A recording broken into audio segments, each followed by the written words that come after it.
Saludos en Cristo, bienvenidos a este canal. El vídeo que quiero hacer hoy, si Dios quiere, es una serie de vídeos que se va a llamar Desmontando el Concilio Vaticano II, y lo que vamos a intentar aquí, con la gracia de Dios, es abordar el tema sin ninguna acritud, simplemente mirando pues como un niño mira y se cuestiona las cosas con sencillez y parresía, y vamos a pedir a Dios la gracia para ver realmente qué es lo que está pasando en la Iglesia hoy en día, y efectivamente que históricamente ya han pasado muchos años.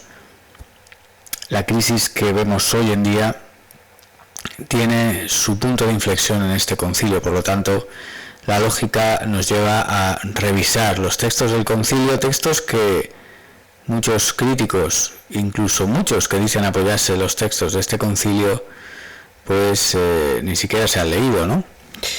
Vamos a rezar un Padre Nuestro por esta intención y siempre bregando para que la unidad de la Iglesia se produzca y se acabe esta época oscura. In nomine Patris et Filii et Spiritus Sancti. Amen. Pater noster qui in celis, sanctificetur nomen tuum, adveniam regnum tuum, fiat voluntas tua sicut in cielo et in terra. Panem nostrum quotidianum da nobis hodie, et dimitti nobis debita nostra sicut et nos dimittimus debitoribus nostris, et ne nos inducas in tentationes, sed libera nos a malo. Amen. Ave Maria, gratia plena, Dominus tecum, benedicta tu in mulieribus et benedictus fructus ventris tui, Iesus. Santa Maria Mater Dei, ora pro nobis peccatoribus, nunc et in hora mortis nostra. Amen. In nomine Patris et Filii et Spiritus Sancto. Amen. Gloria Patris et Filii et Spiritus Sancto, sicut erat in principio, nunc et per semper et in saecula saeculorum. Amen.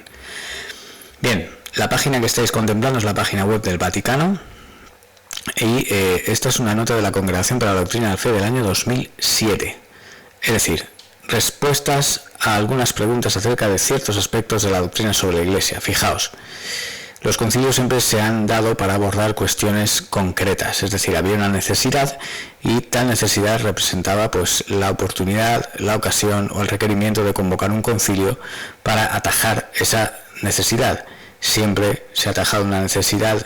Cuando hay una necesidad, la Iglesia define lo que siempre ha dicho o lo subraya, lo pone de manifiesto con más énfasis si cabe. ¿Por qué? Porque la Iglesia es la cátedra de la verdad, la luz en el mundo. Por lo tanto, si hay algún problema, tiene que ser relacionado con que alguna parte del orbe de la sociedad ha abandonado puntualmente, por un camino u otro, esa luz de la verdad. Por lo tanto, la respuesta de la Iglesia es siempre la misma: afirmar la verdad. Uno cabe preguntarse cuál era la necesidad que abordaba el Concilio Vaticano II para convocarse. Por ejemplo, cuando el Concilio de Trento tuvo lugar, pues estaba el desafío de la destrucción producida por Lutero, y ese desafío se acató, como he dicho, reafirmando la doctrina. Aquí tenemos una cuestión muy clara, y lo voy a decir, es algo personal, pero si Dios quiere lo vamos a ver en estos vídeos. El Concilio Vaticano II tendría que haber sido el concilio que hubiera declarado el quinto dogma mariano. ¿Y esto por qué? Porque si algún problema había en el escenario en el que el Concilio Vaticano II se plantea, es precisamente la amenaza del surgimiento de las fuerzas del mal, tal como se predice y está en la doctrina católica. Sin embargo, en vez de ensalzar a la Virgen, vamos a ver cómo se la silencia deliberadamente, y está en los textos circundantes al Concilio Vaticano II. Hoy abordamos este documento desde ese dicho, ¿no?, que dice pues que explicaciones no pedidas son, digamos, pues signo de que algo hay, que se siente culpable quien las da. Por lo tanto, vamos a leer este documento que no muchos conocen. Es un documento emitido en la época de Benedicto XVI como Papa, año 2007. Dice así: las diversas cuestiones a las que la Congregación para la Doctrina de la Fe quiere contestar en la presente responsa se cuadra en la visión general de la Iglesia tal como emerge de los documentos de carácter dogmático y ecuménico del Concilio Vaticano II. Concilio de la Iglesia sobre la Iglesia. Fijaos, aquí ya empieza un poco como estamos ahora, ¿no? El sínodo sobre la sinodalidad, pues el concilio de la Iglesia sobre la Iglesia. Es así como lo define según las palabras de Pablo VI. Ha señalado para ella una nueva época, pues tuvo el mérito de haber mejor trazado y descubierto el rostro genuino de la esposa de Cristo. Fijaos, está diciendo una nueva época. Ya estamos hablando de novedades. Y lo dice, se sorprende el apóstol, ¿no?, de cómo muchos se han pasado a novedades, abandonando el Evangelio. Y aun cuando un ángel del cielo bajara, y aun cuando un concilio lo promulgara, si son novedades, sean anatema. Pues tuvo el mérito de haber mejor trazado y descubierto el rostro genuino de la esposa de Cristo. O sea, ya te está diciendo que los anteriores concilios así no lo hicieron, y que ese concilio tiene mérito. O sea, está arguyendo ya, no a la gracia de Dios, que es quien alumbra las mentes de los hombres, sino a los hombres que se movieron en ese concilio. No faltan, además, menciones de los principales documentos de los pontífices Pablo VI y Juan Pablo II y de la Congregación para la Doctrina de la Fe, todos inspirados en una inteligencia cada vez más profunda de la Iglesia, que a menudo han tenido la finalidad de echar luz sobre la notable producción teológica postconciliar, no siempre inmune a desviaciones e inexactitudes. Fijaos, producción teológica postconciliar, que no siempre ha sido inmune a desviaciones e inexactitudes. Fijaos, la misma finalidad se refleja, dice el texto, en el presente documento, con el que la Congregación quiere recordar el sentido auténtico de algunas intervenciones del Magisterio en materia de eclesiología, para que la sana investigación teológica no sea contaminada por errores o ambigüedades. A este respecto, se debe tener presente el género literario de los responsa ad questiones, que, por su propia naturaleza, no aducen argumentos para comprobar la doctrina que exponen, sino que se limitan a recordar el magisterio anterior y, por tanto, tienen solo la intención de pronunciar una palabra cierta y segura sobre la materia que tratan. La primera cuestión es si el Concilio Vaticano II ha cambiado la doctrina sobre la Iglesia. La pregunta se refiere al sentido de aquel nuevo rostro de la Iglesia que, según las citadas palabras de Pablo VI, ha querido ofrecer el Vaticano II. La respuesta, basada en la enseñanza de Juan XXIII y Pablo VI, es muy explícita. El Vaticano II no tuvo la intención de cambiar, y de hecho no cambió la doctrina anterior sobre la Iglesia, sino que más bien la profundizó y expuso de manera más orgánica. En este sentido, se retoma las palabras de Pablo VI en su discurso de promulgación de la Constitución Dogmática Conciliar Lumen Gentium, con las cuales afirma que la doctrina tradicional no ha sido en absoluto cambiada, sino que ahora se ha expresado lo que simplemente se vivía, se ha esclarecido lo que estaba incierto, ahora consigue una serena formulación lo que se meditaba, discutía y en parte era controvertido. Fijaos en este párrafo. Este párrafo lo que está diciendo es que profundizó la doctrina, diciendo que, en las palabras de Pablo VI, Lumen Gentium, había cosas que, a pesar de estar formuladas por concilios dogmáticos, no estaban en una serena formulación, y todavía habían cosas que, aun habiendo sido declaradas, lo repito, en concilios dogmáticos, pues no estaban, se discutían, eran controvertidos y estaban inciertas. Fijaos también lo siguiente, dice que no ha roto con la tradición anterior, pero de momento, llevamos muy poco del texto, no ha mencionado ningún documento de papas anteriores al concilio. Fijaos, esto es muy importante. No ha mencionado ningún documento de papas anteriores al concilio. Esto es una pista muy importante. Del mismo modo, dice el texto, hay continuidad entre la doctrina expuesta por el concilio y la presentada en las siguientes intervenciones magisteriales que han retomado y profundizado la misma doctrina y la han desarrollado ulteriormente. En este sentido, por ejemplo, la declaración de la Congregación para la Doctrina de la Fe Dominus Jesus ha retomado solo los textos conciliares y los documentos postconciliares, sin añadir o quitar nada. Fijaos, pero no se habla nada de preconciliar. A pesar de estos claros testimonios, en el periodo postconciliar la doctrina del Vaticano II ha sido objeto, y sigue siéndolo, de interpretaciones desviadas y sin continuidad con la doctrina católica tradicional sobre la naturaleza de la Iglesia. Si, por una parte, se vio en ella una revolución copernicana, por otra parte, se concentró la atención sobre algunos aspectos considerados casi contrapuestos.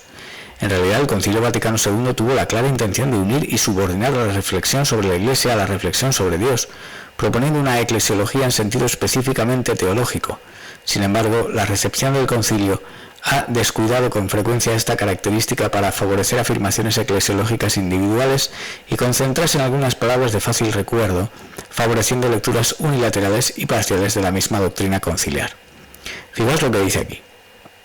Está diciendo, reafirmando otra vez, que, sin embargo, a pesar de que un concilio se aborda para dejar claras algunas cosas, definirlas a rango de dogma si es necesario, y otras muchas esclarecerlas si hubiera menester, sin embargo, está diciendo que la doctrina salida del Concilio Vaticano II, que no es rupturista con la anterior, a pesar de que todavía no ha anunciado, no ha subrayado, no ha mencionado nada del magisterio preconciliar, sin embargo, esa doctrina se ha visto, digamos, atacada de manera muy frecuente. Por lo tanto, lo que está diciendo es que el concilio en sí mismo, que es un mecanismo, una herramienta para dejar claras las cosas, no ha funcionado, no ha cumplido su objetivo. Y por eso, muchos años después, que es este 2007, nos viene a ser necesario sacar una nota aclaratoria, sin embargo, muy poco abocada a lo concreto, hablando vaguedades, como decimos. Aquí no dice dónde ha sido atacada, aquí no dice cuál es la doctrina reafirmando la del Vaticano II. Sin embargo, solo dice es como aquel que, oye, que se han metido conmigo y ya está. O sea, es algo así como si fuera una especie de llanto pueril que no va a nada, no concreta nada. Fijaos, lo digo, si el concilio es usado como herramienta para definir algo, aclarar algo, sobre todo aclarar algo, si después de ese concilio, después de tantos años, estamos hablando de 2007, las cosas, esa doctrina del propio concilio no ha servido para que se dejen las cosas claras, el concilio no ha funcionado.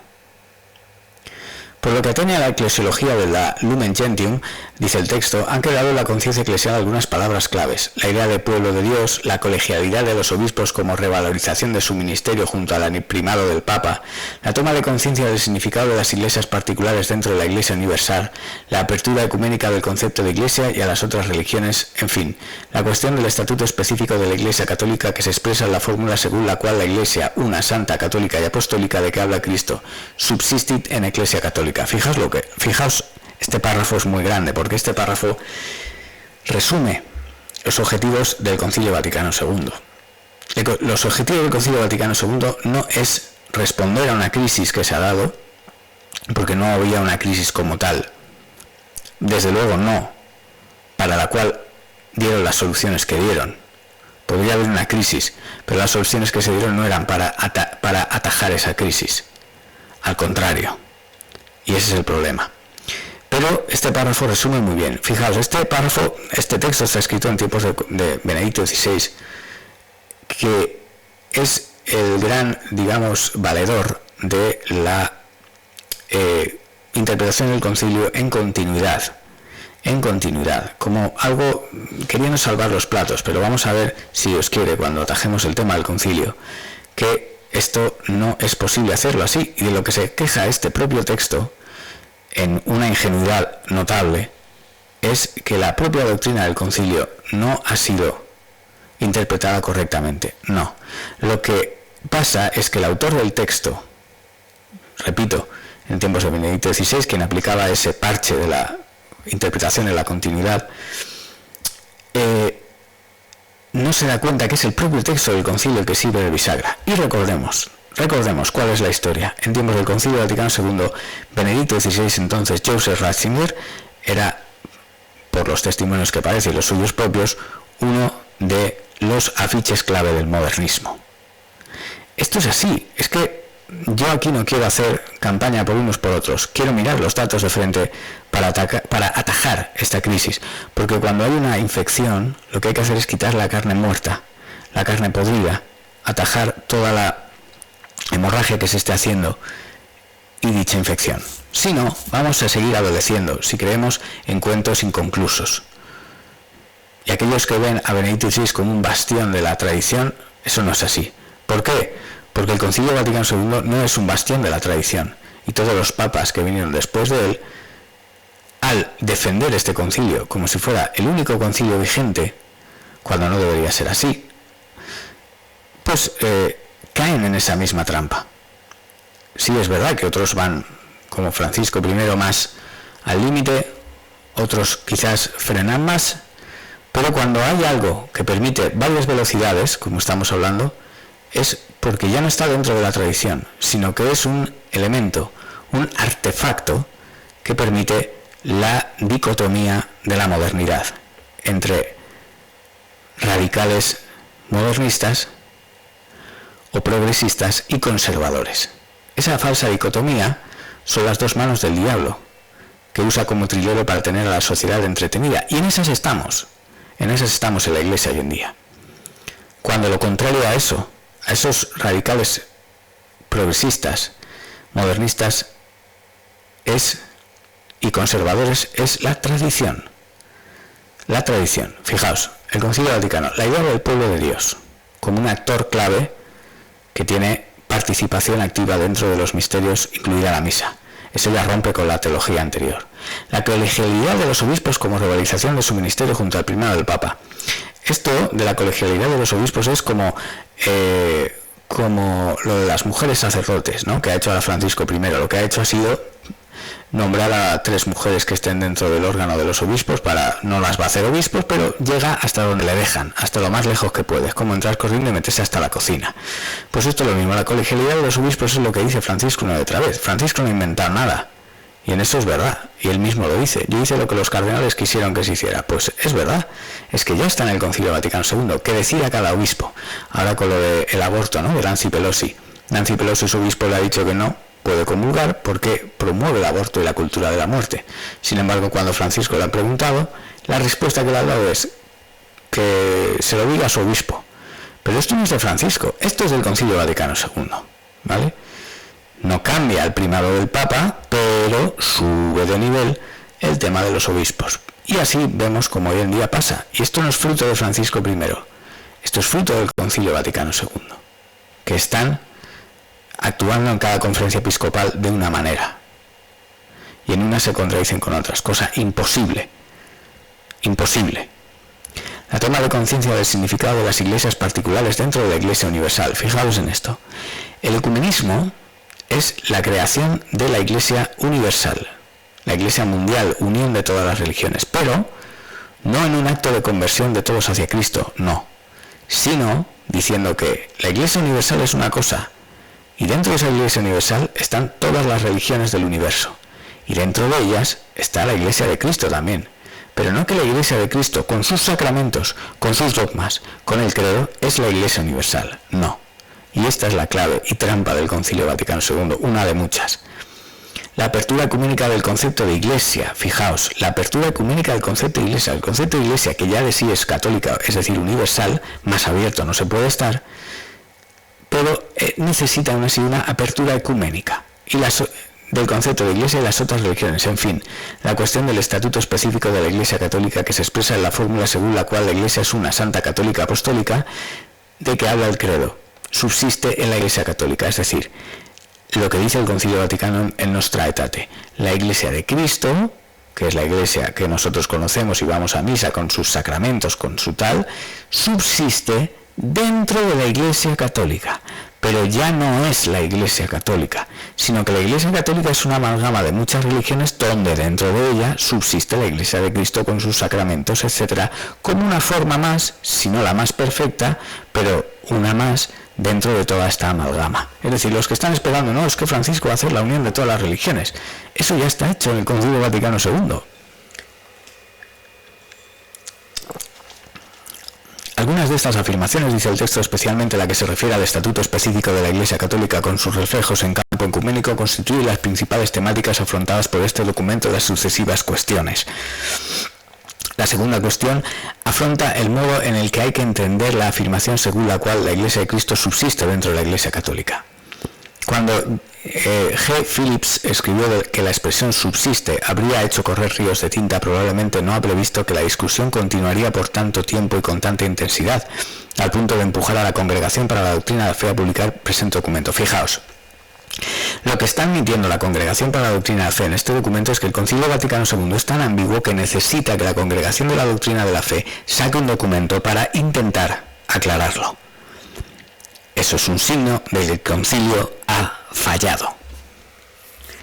Tanta insistencia fundada por los demás en los citados textos conciliares y del magisterio siguiente, fijaos, del magisterio siguiente, no habla del magisterio previo, te dice que está en consonancia con todo el magisterio anterior, pero ni se ha citado ningún papa del magisterio anterior, de la época antes del concilio, ni se ha citado ningún documento anterior al concilio, etcétera, etcétera. Ni siquiera, si me apuras, se ha citado casi, o diría que ninguna vez, a la Sagrada Escritura.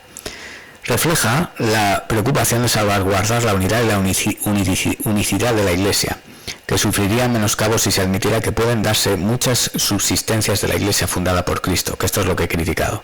En efecto, como se dice en la declaración Mysterium Ecclesiae, si así fuera, se llegaría a imaginar la Iglesia de Cristo como la suma, diferenciada y de alguna manera unitaria al mismo tiempo de las iglesias y comunidades eclesiales, o incluso a pensar que la Iglesia de Cristo hoy no existe en ningún lugar y que por lo tanto debe ser objeto de búsqueda por parte de todas las iglesias y comunidades.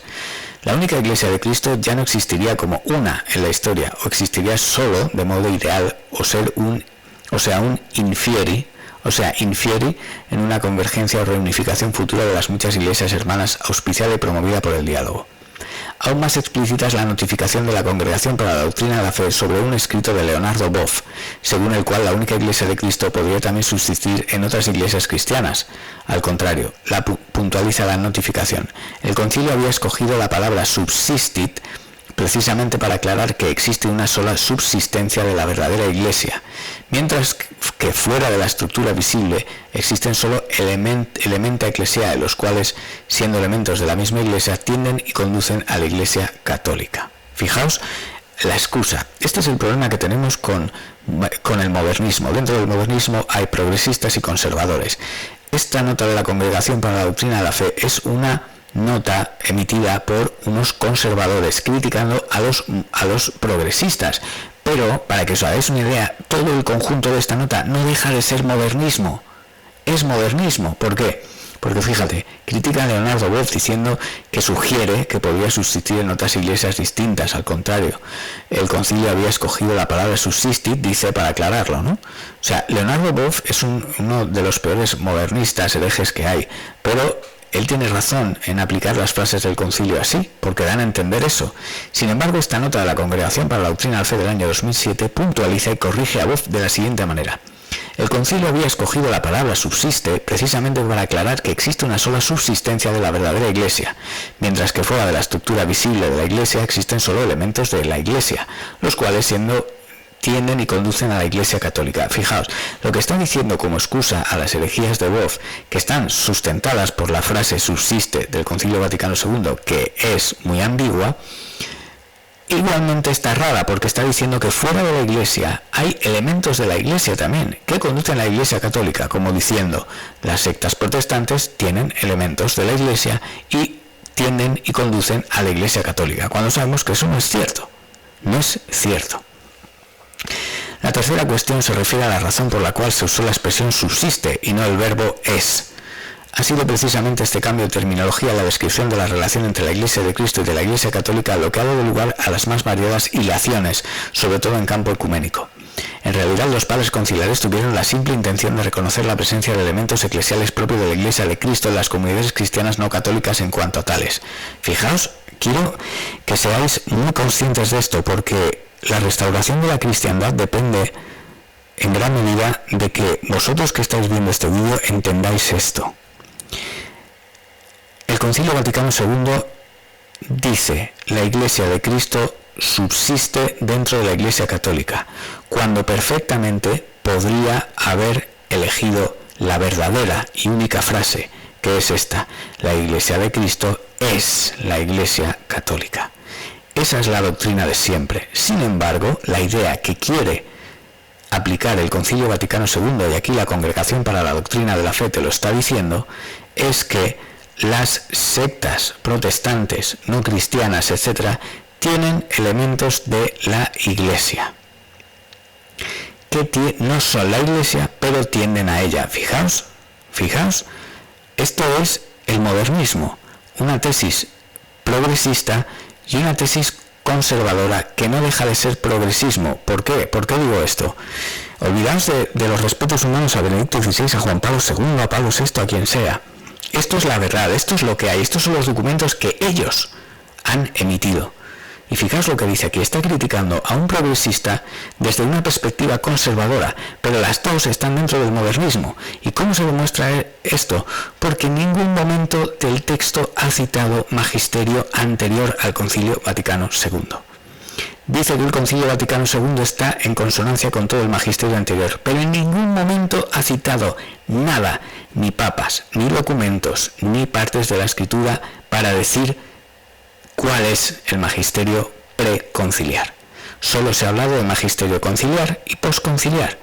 Y aquí veis el error, la contrapunto, y aquí entendéis cómo estamos en donde estamos. Están combatiendo al fuego, con fuego, y al final el incendio sigue.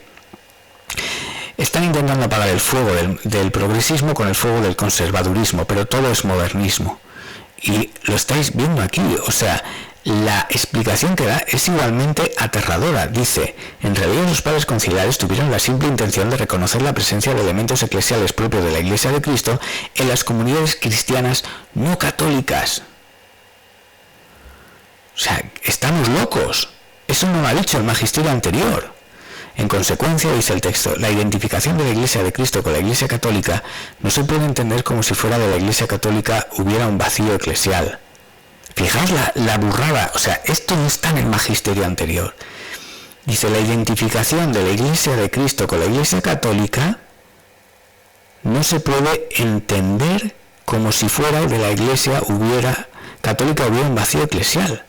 O sea, de toda la vida se ha enseñado, fuera de la Iglesia no hay salvación. Y aquí te está diciendo, la Congregación de la Doctrina de la Fe, desde el pontificado de Benedicto XVI, para justificar algo, está diciendo, en realidad, así como, ¿no?, como relajadamente, los padres conciliares tuvieron la simple intención de reconocer la presencia de elementos eclesiales propios de la Iglesia de Cristo en las comunidades cristianas no católicas en cuanto tales. En consecuencia, la identificación de la Iglesia de Cristo con la Iglesia católica no se puede entender como si fuera de la Iglesia católica hubiera un vacío eclesial. Fijaos cuál es el dogma, fuera de la Iglesia católica no hay salvación. Y aquí te dice, como si fuera de la Iglesia católica hubiera un vacío eclesial. O sea, elementos de salvación. Se rompe. ¿Veis cómo es rupturista el Concilio Vaticano II? Y nace el modernismo. Bueno, se le da patente de corso, se hace documento, ¿vale? Pues salgan de la Matrix, amigos, salgan de la Matrix. O sea, una píldora... o sea, ¿creen que Francisco es el modernista y Benedicto es el tradicional? No, en este momento, yo no sé ahora, no sé Benedicto qué está pensando, pero en este momento ahora, de 2007, cuando se escribió esto, Benedicto era un modernista, a tenor de estos documentos de la Congregación para la Doctrina de la Fe. Esto es modernismo. Lo que pasa que es modernismo de corte conservador, criticando al modernismo de corte progresista. Pero es modernismo, porque rompe con la... Llevamos la mitad del texto y no se ha mencionado nada del magisterio anterior. Sigo. Al mismo tiempo, esta identificación significa que, si se considera el contexto en que se sitúa la expresión subsiste, es decir, la referencia a la única Iglesia de Cristo, constituida y ordenada en este mundo como sociedad, gobernada por el sucesor de los obispos en comunión con él, el paso de la expresión la Iglesia de Cristo es la Iglesia católica a la Iglesia de Cristo subsiste en la Iglesia católica, no he visto un sentido teológico particular de discontinuar con la doctrina anterior. Sí, porque además aquí te dice, no reviste un sentido teológico particular de discontinuar con la doctrina anterior, y te lo deja así. Cualquiera iletrado que esté leyendo este documento de la página web del Vaticano, esto es la página web del Vaticano, y confía en lo que le dicen, se queda esta frase. Pero tú coges y buscas realmente cuál es la doctrina anterior, la cual aquí no cita, ni siquiera con una nota, pues fuera de la Iglesia Católica no hay salvación. Esa es la doctrina anterior, milenaria. En efecto, ya que la Iglesia, como la quiso Cristo, de hecho, sigue existiendo, subsiste, según el Vaticano II dice, en la Iglesia Católica la continuidad de subsistencia comporta una sustancial identidad de esencia entre Iglesias de Cristo e Iglesia Católica. Aquí ya te dice que sí, que es verdad que la Iglesia de Cristo y la Iglesia Católica son lo mismo. El Concilio quiso enseñar que la Iglesia de Jesucristo, como sujeto concreto en este mundo, se puede encontrar en la Iglesia Católica. Esto puede ocurrir una sola vez y, por ello, la concepción de que el subsiste tendría que multiplicarse no corresponde con lo que quiso decir. Con la palabra subsiste el Concilio quiso expresar la singularidad y no multiplicidad de la Iglesia de Cristo. La Iglesia existe como sujeto único en la realidad histórica. Sí, pero acabas de decir que hay elementos de la Iglesia en todas las religiones, las sectas cristianas, etc. O sea, fijaos, la misma dinámica modernista es esta. La dinámica modernista es, se oculta el pasado, no se lo cita, y si se lo cita se tergiversa, se coge una cosa y la contraria, y se dice las dos a la vez. Y eso es.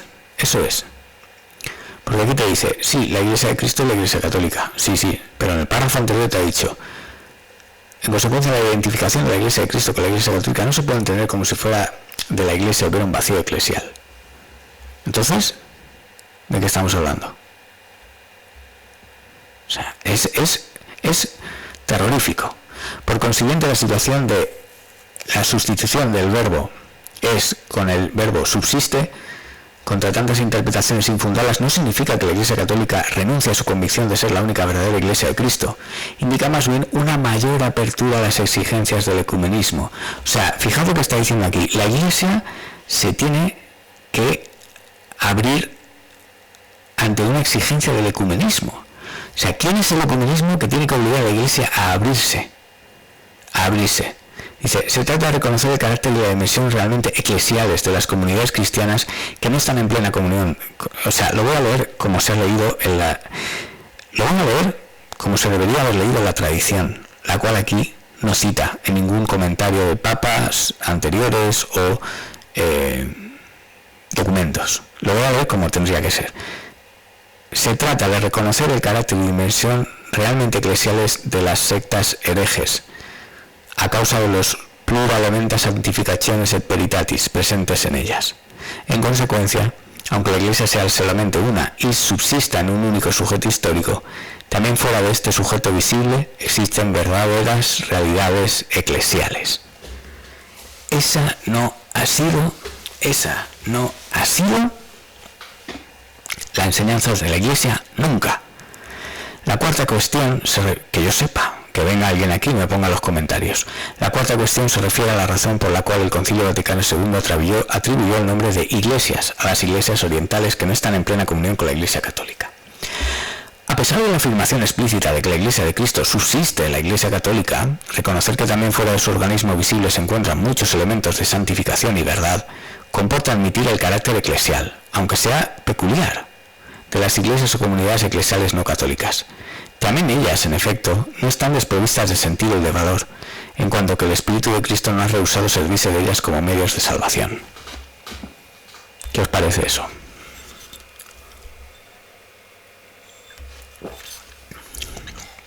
¿Qué os parece eso? ¿Qué os parece eso? El texto toma especialmente en consideración la realidad de las iglesias orientales que no están en plena comunión con la Iglesia Católica, haciendo pues referencia a varios textos conciliares. Fijaos, haciendo referencia a varios textos conciliares. Lo mismo, o sea, dice todo el rato, todo está en comunión con la tradición anterior. Y en ningún momento se menciona ningún documento de la tradición anterior. En ninguno.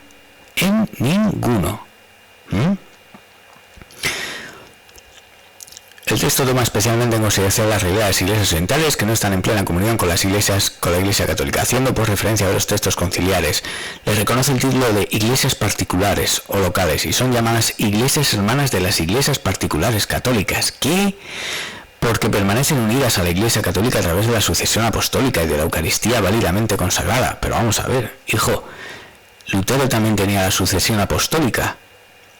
Satanás tiene la sucesión angelical, porque es un ángel de Dios. Y sin embargo la apostasía los separa del cuerpo místico de Cristo. Aún así estos no. Estos, donde están los ortodoxos orientales que niegan el fililoque, pues aquí no pasa nada, son iglesias también. Y están en comunión con la Iglesia Católica por la sucesión apostólica, porque nosotros lo decimos. Y esa no ha sido la doctrina anterior. Pero aquí te dice que sí, aunque no menciona nada, no se menciona nada. Por esto en cada una de estas iglesias se edifica y crece la Iglesia de Dios. O sea, esto es un texto del Concilio Vaticano II, para que lo conozcáis. Y esta nota es de la época de Benedicto XVI. Benedicto XVI estuvo en la consecución del Concilio Vaticano II y después estuvo muy cerca. Y te está diciendo, en cada una de estas iglesias orientales que son herejes y cismáticas, se edifica y crece la Iglesia de Dios. Es más, la declaración Dominus Jesus las llama expresamente verdaderas iglesias particulares. Fijaos, o sea, está llamando a los herejes verdaderas iglesias particulares. Aun reconociendo explícitamente su ser iglesia particular, dotadas incluso de valor salvífico, ojo con esto, el documento no deja de subrayar la falta que acusan justamente en cuanto son iglesias particulares. En efecto, a causa de su visión eucarística de la iglesia, que acentúa la realidad de la iglesia particular reunida en el nombre de Cristo en la celebración de la Eucaristía y bajo la guía del obispo, ellas consideran las iglesias particulares completas en su particularidad. Por consiguiente, debido a la igualdad fundamental entre todas las iglesias particulares y entre todos los obispos que las presiden, cada una de ellas tiene la misma autoridad, la misma autonomía interior. Tal visión tiene evidentes repercusiones sobre la doctrina del primado, que según la fe católica es un principio constitutivo interno para la existencia misma de una iglesia particular. Naturalmente será siempre necesario subrayar que el primado sucesor de Pedro, obispo de Roma, no debe entenderse como algo extraño o en rivalidad con los obispos de las iglesias particulares. El primado ha de ejercitarse como servicio a la unidad de la fe y la comunión, dentro de los límites que proceden de la ley de Dios y de la inviolable constitución divina de la iglesia contenida en la revelación. Vamos, que te está diciendo que, oye, que no pasa nada, que si eres lefebre te excomulgamos, pero si eres uno de estos que eres hereje y no estás sujeto al sucesor de Pedro, no pasa nada. La quinta cuestión se refiere a la razón por la cual no se les reconoce el título de iglesias a las comunidades eclesiales nacidas de la Reforma. Al respecto hay que decir que la herida es todavía más profunda en las comunidades eclesiales que no han conservado la sucesión apostólica en la Eucaristía válida, pues no son iglesia en sentido propio, sino comunidades eclesiales, como certifica la enseñanza conciliar y posconciliar. ¿Lo veis? La preconciliar no la citan, porque la preconciliar los llama herejes. A pesar de que estas claras afirmaciones hayan creado malestar en las comunidades interesadas, incluso en campo católico, no se ve por otro lado cómo se les puede atribuir el título de iglesia a tales comunidades, puesto que no aceptan el concepto teológico de iglesia en sentido católico y carecen de elementos que la iglesia católica considera esenciales. De todos modos, hay que recordar que, en cuanto a tales, dichas comunidades poseen realmente muchos elementos de santificación y verdad, por lo que sin duda tienen un carácter eclesial y un consiguiente valor salvífico. Fijaos la caradura y desfachatez que tiene esto. No nombra nada anterior al concilio, solo conciliar y posconciliar, porque lo preconciliar condenaría esto que está diciendo. Está diciendo que los herejes tienen un carácter eclesial y un valor salvífico. Retomando sustancialmente la enseñanza conciliar y el magisterio posconciliar, el nuevo documento promulgado por la Congregación por la Doctrina de la Fe constituye un recuerdo claro de la doctrina católica sobre la Iglesia, mentira, además de descartar visiones inaceptables, todas todavía difusas en el mismo ámbito católico. También ofrece indicaciones importantes para la continuación del diálogo ecuménico. Dicho diálogo es una de las prioridades. ¿Sabéis a lo que llama? ¿No? ¿Sabéis a lo que está diciendo visiones inaceptables? Está llamando visiones inaceptables a los que pretenden defender la santa tradición anterior. Vamos, es lo que yo entiendo. Dicho diálogo es una de las prioridades de la Iglesia Católica, el diálogo ecuménico que no hemos tenido con los lefebristas, ¿no? Según lo ha confirmado Benedicto XVI en su primer mensaje a la Iglesia, 20 de abril de 2005, y en muchas otras ocasiones, como su viaje apostólico a Turquía el 28 de noviembre y 1 de diciembre de 2006. Pero para que el diálogo pueda ser verdaderamente constructivo, además de la apertura a los interlocutores, es necesaria la fidelidad a la identidad de la fe católica.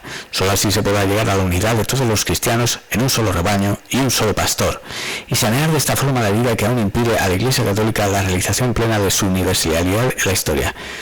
Pero vamos a ver, ¿cómo vas a conseguir eso si estás diciendo que hay elementos salvíficos en las otras sectas protestantes, herejes y cismáticas? El ecumenismo católico puede presentarse a primera vista paradójico.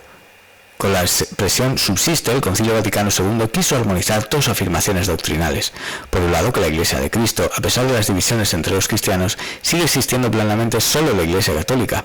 Y por el otro, la existencia de numerosos elementos de santificación y verdad fuera de su entramado, o sea, en las iglesias y comunidades eclesiales que todavía no están en plena comunión con la Iglesia católica. Al respecto, el mismo decreto del Concilio Vaticano II sobre el ecumenismo Unitatis Redintegratio introdujo el término plenitudo Unitatis Catholicatis precisamente para ayudar a comprender mejor esta situación en cierto modo paradójico. O sea,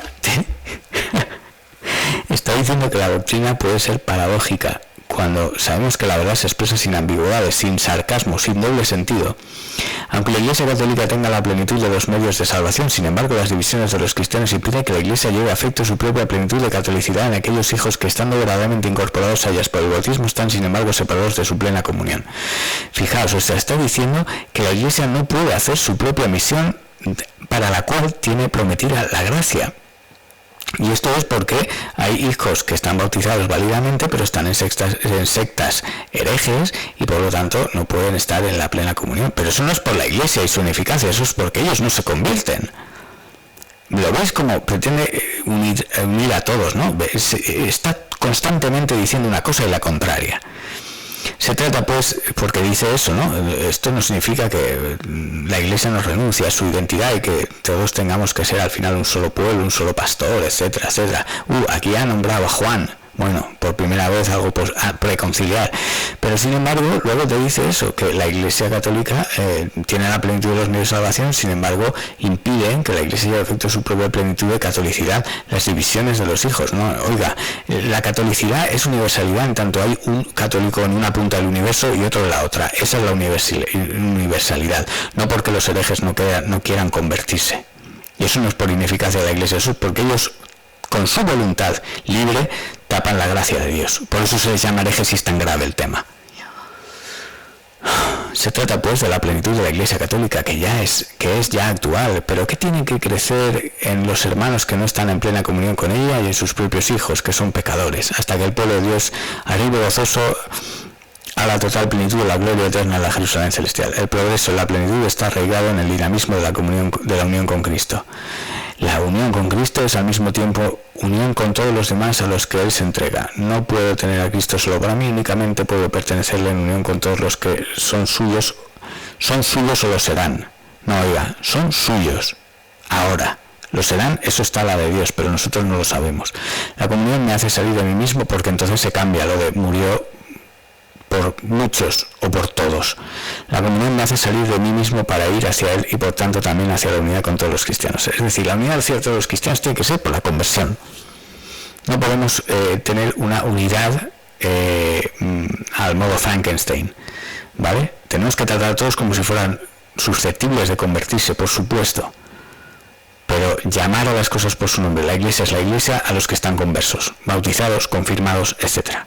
Y esa es la doctrina siempre. Fijaos, no ha mencionado nada del magisterio anterior. Nada absolutamente. Ni papas, ni documentos, ni nada. Con lo cual ya te está diciendo que aquí hay algo que ocultan. ¿Qué te ocultan? La tradición, el magisterio anterior. Te dicen 2 o 3 veces, sí, estamos en consonancia con el magisterio anterior. Pero no te citan el magisterio anterior por ningún lado. Pues que cada cual pida la gracia para sacar las conclusiones. Qui sub Deus.